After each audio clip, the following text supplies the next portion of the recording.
Man, you heard that voice right there, Heather B. I mean, he put Mm-hmm. the gangster in politics, whether he's playing Otis Duda Perry on the series The Shy or he's playing Terry Womack. I remember him from House of Cards. This man takes on the role and becomes the role. You forget that he's a human being. Uh, but he put in his work, Heather B. The man has definitely put in his work, even studied all the way overseas across the Mm-hmm. pond in London. He studied theater, and that explains why he's so great at what he does and so convincing. Please welcome him to the show, the one and only Curtis Cook from The Shy, ladies and gentlemen. Curtis! Kurt! What is the fuck is happening to me today? On Sway in the motherfucking morning. Let's Yes, I'm he glad go. to be is. happy. What's Come up, on, folks? man. What's going on, good people? Man. Hey, man. What's going Listen, on? man. It's an honor to have you on the show, man. I love the way you do your thing, brother. I even House of Luke Cage. You were in Luke Cage too, right? Oh Mm-hmm. yeah, that was nasty ass Uncle Pete. Yeah, that's why I was a little cage. I Yeah. mean, You were. but I like that character too, man. I like him. He was a smooth. Oh, okay. You gonna hear my dogs barking because I'm Okay. outside trying to be cool. See, now somebody's walking, so they trying to get Okay. them. They little. They just Uh huh. annoying as hell. They ain't really doing that to nobody. But Yeah. they make all this noise. People like, okay, sit down. Um, Hey, what kind of but people do they bark at? Do they bark at any particular kind of people? Like they got their no, favorites I'm and their not. unfavorites? They got their favorites for real, for real. Because I'm out here I'm not like 70 miles outside of the city in this community, and there's only a handful of us melanin folk. And so my dogs don't know that there's other kind of people. No, that's wrong. I shouldn't say that. They know that there's other kind of people. I'm dead. You know what? Well, Let's go back. You talking Luke Cage though? You really like that because Heather and I was on Luke Cage. I don't know if you know we were co-starring with you on that. Yeah, okay, yeah. You know what? I remember seeing y'all at the party though, at the premiere party. That's right. That last season, that night. I remember y'all being there that night. But y'all's part in there was Stella. That was some Stella shit y'all did. Yeah. Absolutely, absolutely. But you enjoyed the role on Luke Cage. We were all disappointed when it got discontinued, but you kept working, brother. You kept working. I wanted to mention where you studied at the Mountain View Theater of the Arts in London. Being from where you're from, Mm-hmm. you're from Ohio, correct? I'm from Dayton, Ohio, man. And They, I have, go ahead. Well, I want you to jump in. I want to stop Oh. talking because that whole that whole dichotomy from going from Dayton, Ohio, to study in London. England, yeah. It was a big deal, Sway. It was a really big deal. I'm from Dayton, Ohio, Uh-huh. and I'm from the west side of Dayton, bro. And there was an organization at the time, and I don't know if they still exist. This is over 30-some years ago. But it was an organization at the time called the Muse Machine, where they would take inner city students and they would bring the arts to their schools. And this woman who ran it, incredible woman, Susie Pisani, and my drama teacher at the time, Miss Patricia Copeland, got me involved in it, man, because I was a knucklehead. I was doing some things that maybe I shouldn't have been doing at the time. But they saw that I had a gift, and they focused me in that area. And it was my senior year. We had done a play, Carousel, the musical, and I starred in that, Billy Bigelow. And the woman who had ran this organization said to me, she had this beautiful Italian accent, and she was saying, darling, where are you going to go after high school? What are you going to do? And I was like, you know what? I'm going to the Navy. My dreams was, man, if I get into the Navy, I can come back home. I can probably work at Montgomery County Engineers. I can paint lines on the street, make a good $30,000 a year, get me a little small house in the suburbs, and I'll be set. That was the extent of my dream at that time. She Right. looked at me and she was like, no, darling, you have too much talent for that. You have too much talent for that. And thus, because of that, she had a relationship with this principal at this school. And each year, this school comes to the States and they audition in New York, Chicago, and LA. And they only bring in 5 students when they come to the States. And she knew him, and she had him come to Dayton and give me a private audition. And I sang, I danced, and I did a monologue for him. And he was like, okay, wow. And then they deliberated for a while, and they came back, and they brought my parents in, and they said, you know what, we think Curtis has an opportunity. We want to offer him a slot in this school.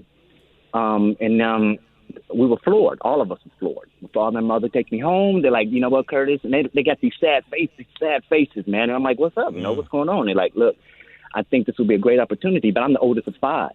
And they were hardworking folk. My father was a truck driver. My mother was a bus driver. They was like, you know, we just don't have the money to send you here. We just can't do it. We can't send you. So I was like, oh, okay. You know, it's like, well, you know, easy come, easy go. Went back to the lady, Mr. Finance, said, hey, I can't go. She said, no, darling, give me a second. She worked it out, man. They gave me a full ride to this school. Wow. Full ride. Full ride to this conservatory in England, which was at the time one of the top 5 drama schools in the world. And it changed my life, man. It really changed my life. I had to do a lot of hard work. It wasn't easy at all. You know, we were doing Molière, Shakespeare, and all the classics, and I was behind, man. But I didn't let that stop me at all. I didn't let that stop me. I fought, and I had to replay the night before. We would do these big round tables. I mean, these big round circles where we would do sight reading. And you get a inner city boy from Dayton, Ohio, trying to read Molière on the spot or Shakespeare on the spot. Sometimes that shit might not be that easy. Let me tell you that. Yeah. Hey, Curtis, you were the first American to receive a full ride to this school. Yeah. Wow. I sure was. Yep. Mm-hmm. The first American to receive a full ride to Full that ride. school, and I can only imagine how intimidating reading that. You know, Shakespeare. You know, I don't like to toot my own horn, but I did some Shakespeare in the 8th grade. Go ahead. Let's hear it. Hit a sonnet. Let's have a competition. Yeah, go ahead. Okay. Hit a sonnet. To be or not to be. That is the question. I don't know if that's Shakespeare. But Where's your accent? I left it in the 8th grade, Tracy. Stop. But you did it, man. And then, you know, I read, too, that, you know, you're a father of 3, correct? No, I'm a father of 5, Sway. 5 now. Oh, you 5? Okay, so you're a father of 5. It's like you grew up. Right. Wow. Damn, shit. At one time, at the one time I was a single father of 3. So my oldest children, Curtis Jr., Isis, and Kimani. Curtis is 30, Isis is 29, and Kimani is 24. I was single father. Then I remarried, and now I have two children who are 16, the twins. Yeah, with my beautiful current wife, that's Angelique, amazing. Harlem and Jade. Yeah. I'm saluting you as a dad. Gorgeous names. Yeah. Harlem. What are their names? I'm sorry. The dog The is twins just are killing Harlem. me. Uh-huh. Okay. The twins are Harlem and Jade. Harlem and Jade. Yeah. I like people to hear the story behind the character because I want to get into the Shy and all these other things that you're doing, even with the West Side Story. But when you were a father of 3, at one point you were living in Yonkers, correct? Yep. So, yeah, man. Y'all gonna get me Yeah. crying on this mug in the morning, man. Y'all, because it's bringing back all these memories. I'm out here and it's all nice and beautiful up here. But, yeah, man. So, you know, we were married. I had a beautiful wife. And at one point she was strong enough to say that, you know what, I no longer want to be a wife and a mother, you know. And it took me years to recognize that it takes a lot of strength to live in your truth. You know what I mean? And I said to her, you know, you don't have to be a wife, but you will always be a mother. And she was like, yeah, sure enough. And so she decided to leave and therefore left me with Curtis, Isis, and Kimani. I think Curtis was around 7 years old, so I put Isis at 8, and then Kimani around about 2. Wow. And we were in Yonkers, man, and we was in this shithole place where we were, this apartment, the only thing I could afford at the time. And it was rough, man. Walking down, I remember walking down to the welfare office. I was embarrassed to tell with both of them, all 3 of them sitting on my lap like that, waiting in line, trying to figure out if they're going to hand me these stamps or whatever.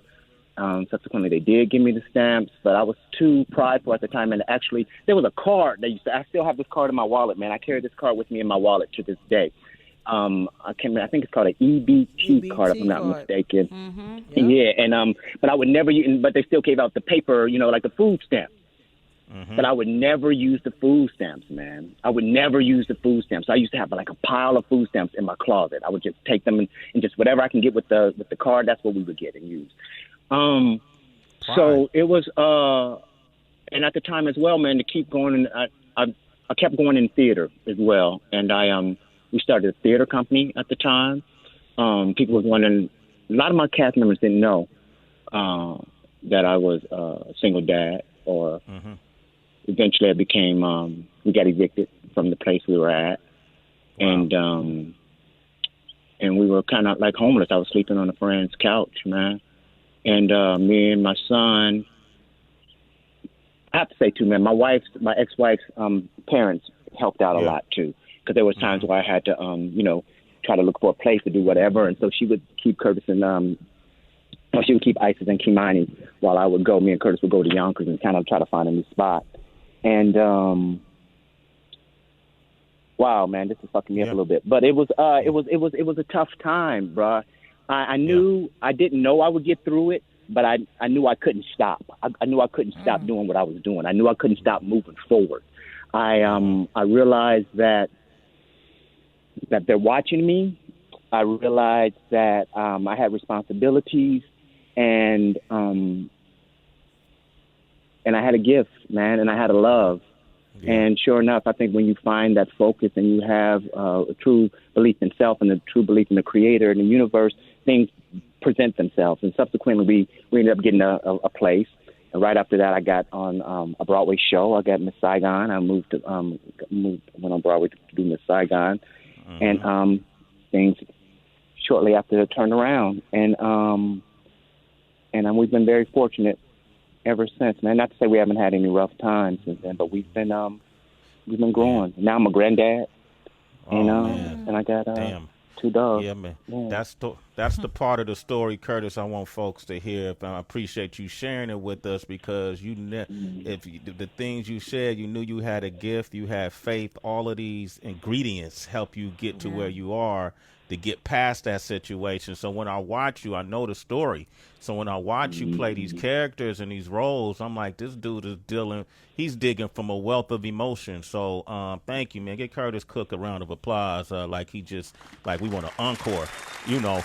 I appreciate that. Nah, man, you never know. We always say you never know. People watch you playing on Duda on the Shy, which is 9 p.m. Eastern on Showtime every Sundays. You just don't know what people did to get where they are. And you don't know who people know. Even when we was off mic, you and Heather was talking about a mutual friend. Who's y'all mutual friend, HB?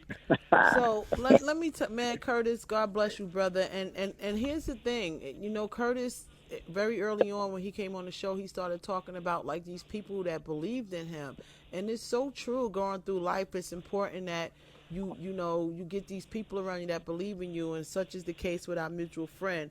So my first, and still to this day, she represents me commercially. My first agent, Carol Ingber, she just was, I met with her one day and she was like, I believe in you. And she was like, it may take a long time for you to book a job, but I'm going to send you out on these auditions, and I'm going to stick with you as long as you stick with me.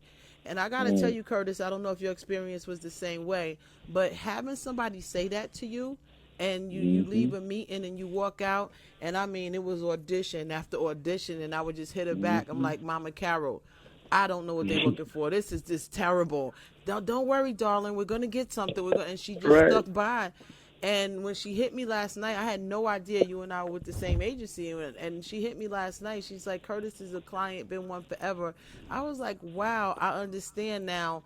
Listening to you tell your story just now, I understand how certain people come into your life and why you came across Carol Ingber, because she's one of those people that believe in you and stick with you to the very end.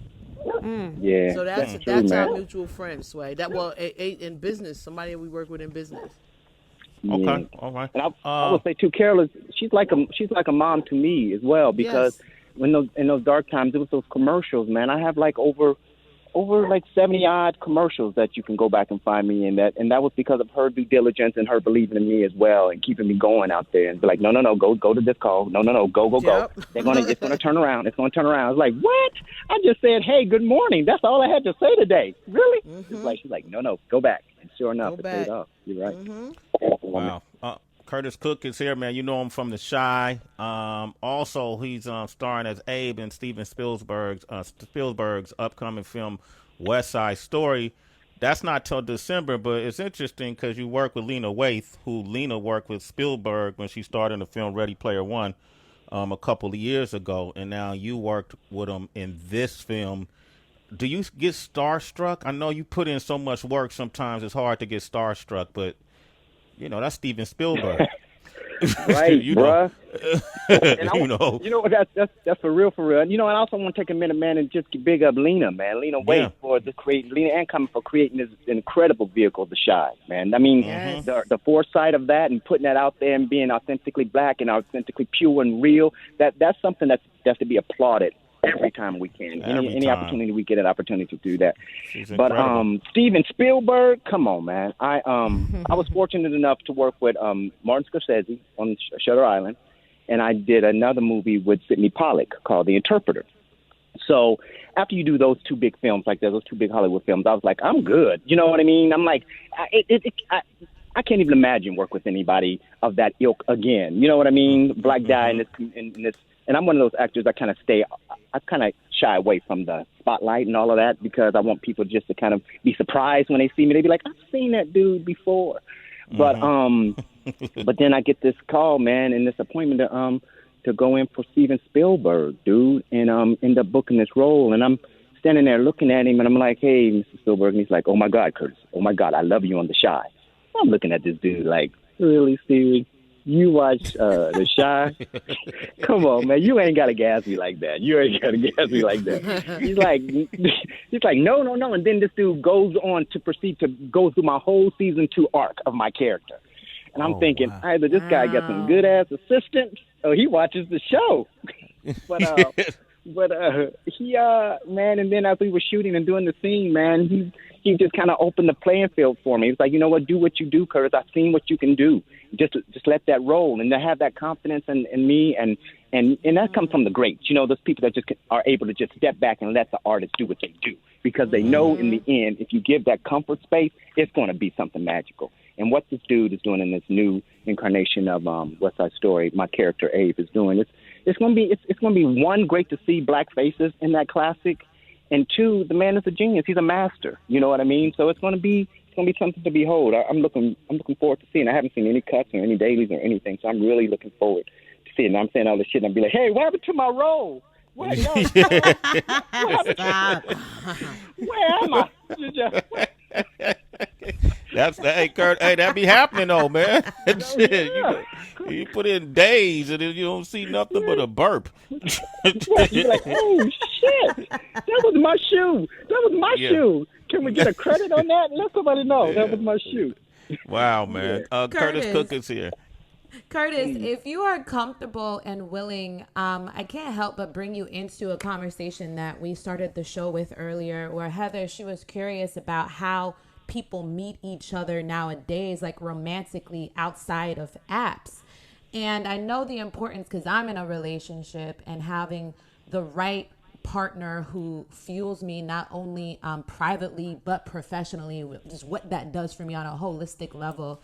Are you cool with sharing how you and your wife met, your current wife?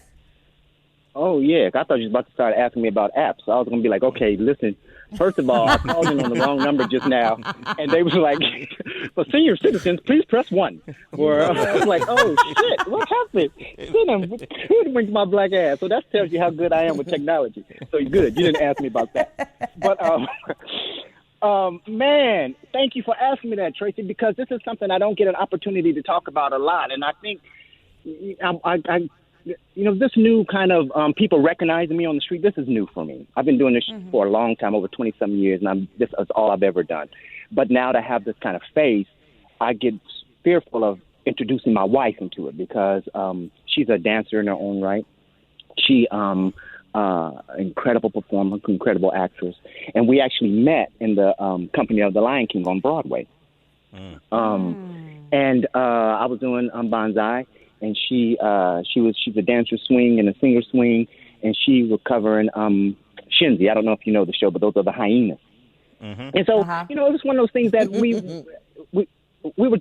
weren't really attracted to each other, really. We were cool, and we had this mutual friend, Toria, and we would go out on these book clubs. I was like, you know what, we should just do these book clubs. We would just read books, the three of us, and we would go out on Monday nights, which was our off night, and just kind of talk about them. And then as we started to talk, I was like, this sister is real. I mean, she didn't have any problems, saying her viewpoint and how she felt about it. She didn't have no problem with shutting my ass down with the quickness. And then, if she was wrong about something, she didn't have no issues with being, oh yeah, you know what I said before, that was bogus, that was wrong. And I slowly but surely, our friendship became a romance. You know what I mean? And I was like, am I about to cross a line here? Should I even? So I was like, hey. So I approached her quietly on the side. I was like, do you mind if because Toria, our third wheel, good friend, I was like, she wasn't going to come to the book club. I was like, what about you and me just going on a book club, by ourselves? She was like, oh, okay. I was like, yeah, but we're not going to go to the lounge. We're going to go to this restaurant first, probably get us something to eat. And then, then we go to the book club. She was like, yeah, all right, yeah, okay, yeah, all right, I see what you're doing. But so sure enough, we did. And one of the best stories I have with me and my wife is that we got it together and we started dating after that. And then remember that blackout that happened in New York? How long ago was that? Like 10 years ago, maybe? Yeah, 7 years ago. Yeah. It was a blackout, so the theaters closed. Boom, and we were up at the house. And I want to say that's the day also it has to be about 16 years ago. That's the day the twins were made. Y'all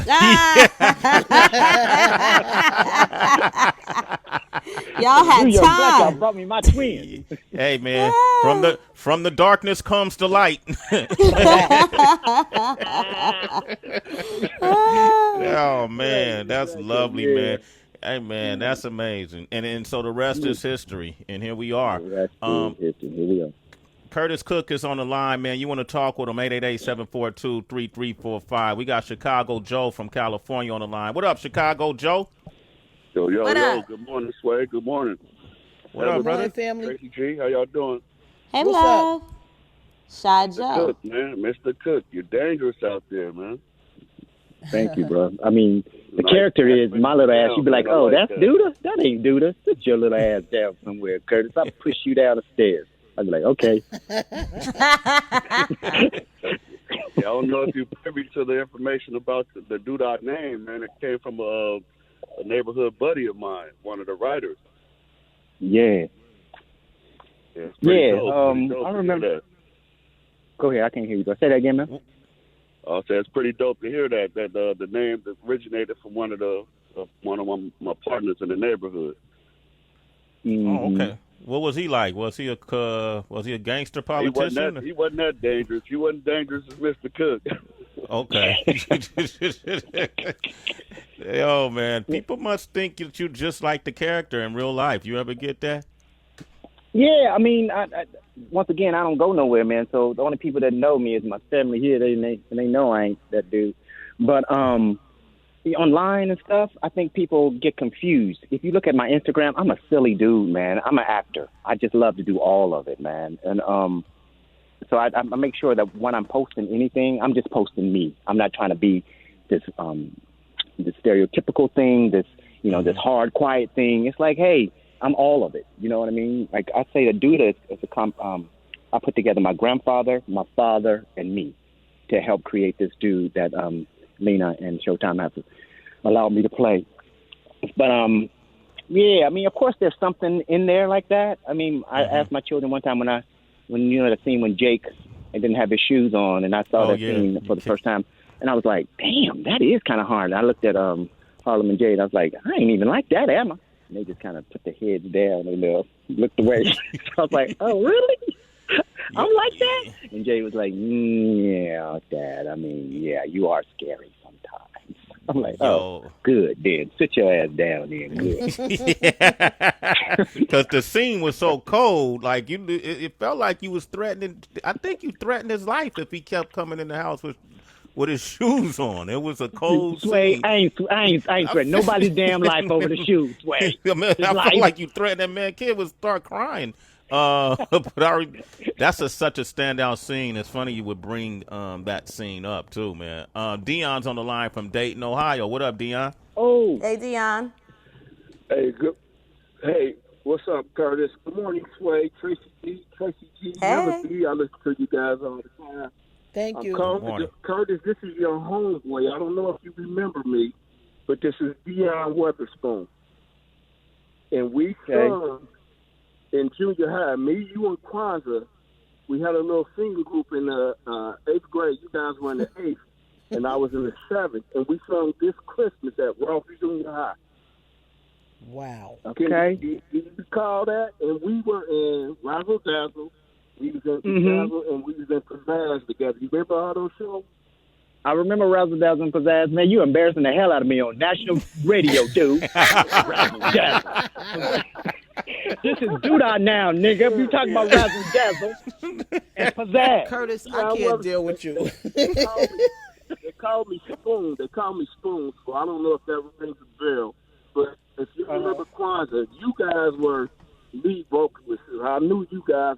Kwanzaa was a singer group. They had a song out a long time ago. And Curtis, you were the lead in everything at Pizzazz and all those plays. And Wow. I was like, well, these guys are going to make money doing what they do. But I was more of an athlete. I was more the athletic type. And I just wanted to say that I'm so proud of it. I grew up in West back here. I grew up in Residence Park. You grew up in Yes, now I remember. You played football too, right, Deion? Did you play football? Yeah, I played football, basketball. You played in Miami. Did you play for Miami? No.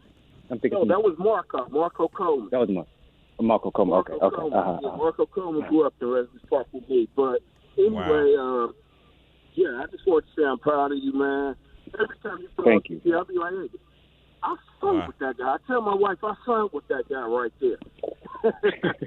So you don't believe I'm him. thinking like he's gonna be the next Denzel or something, and I knew it was coming, man. So I just wanted to show you some love on that, that's man, love. and I'm That's proud nice. of it. You're doing West State proud. And, that's all I want to say, man. Bruh, thank you so much, man. That's beautiful. Honestly, dude. That means a lot to me, man. Thank you very much. Thank you. Hey, Deion, you a citizen, man. Thank you A for super tuning in every citizen, day, it's way in the man. morning.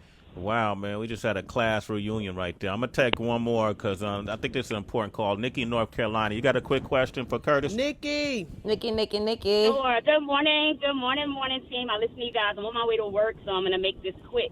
My daughter was in the unfortunate graduating class of 2020 this year, but was able to score a virtual interview with AMDA, which is, in New York, and she actually got in. So I was just wondering if you have any advice for me as a single parent, letting my baby go to New York off to explore her God-given natural talent. She's been a dancer, and she actually got in for acting, and we haven't done the dance audition yet.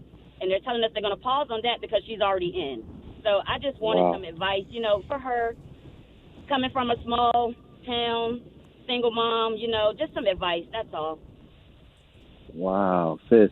I mean, if I would say anything, I would say it sounds like you're doing the right thing from the get. I mean, just supporting her, because this ride is up and down. And even though sometimes she might give you the perception that she's okay and just going all right, just that continue to call and say, hey, you know what? Don't worry about that one. It's going to get better. Hey, you know what? You need anything? Just let me know. I'm there for you. That will be monumental for her, because I think a lot of times these schools, what they're there for sometimes is to kind of strip away all of the stuff that we're comfortable with so that we can rebuild it in a way that we're able to pseudo-control it. So sometimes as that stripping away goes, you start to flounder. You know what I mean? Kind of like trying to figure out where you are. So having that support group at home and somebody you can call back to and you'd be like, hey, remember when you were 7 and we did this thing? It just kind of gives that boost of confidence of, oh, yeah, I can do this, because there's a lot of competition in them schools. There's a lot of attitudes and energy. So having that home and that mother and that love, I think that's the strongest thing that you could ever give her, honestly. Wow. Thank you so much. Beautiful. Thank you so much. I'm just so proud of her. I just can't say enough. I'm just super proud of my kids. Mm-hmm. Yes, indeed. Well, Congratulations on that. Proud of you too, Nikki. Thank you. Okay. All right, you're a citizen. Thank you. All It's right. Sway in the morning. Thank you. Absolutely. Listen, Oshino from Harper, Terry in Seattle, Semi-Automatic in Texas. Hit up Curtis Cook. You have any questions, you can find him on Twitter, right, at Curtis Cook, 2 S's on the end of Curtis, right? Yep. That's correct. Yep. And I follow him all at platforms. Curtis, all platforms. Curtis Cook. Hey, listen, man, congratulations on your success, bro. I'm such a big fan, so it was really great having you on the show today. Come back anytime. Whatever you're doing, know that you got a platform with us, okay? Thank you, man. So that means I'm a citizen? I'm a citizen of Sway in the Morning? Curtis, you officially a super citizen. Sway in the Morning, Curtis. Double S, baby. There it is, man. And then make sure y'all tune into The Shy. This season is crazy. Sundays, 9 p.m., showtime, and look for West Side Story later on in the year. Continue success, family. Okay? Thank you, dude. Love y'all. I love y'all. Love. My man, love you too, man. Curtis Cook, ladies and gentlemen. We got Movie Junkies coming up next. Sway in the Morning, Shade 45.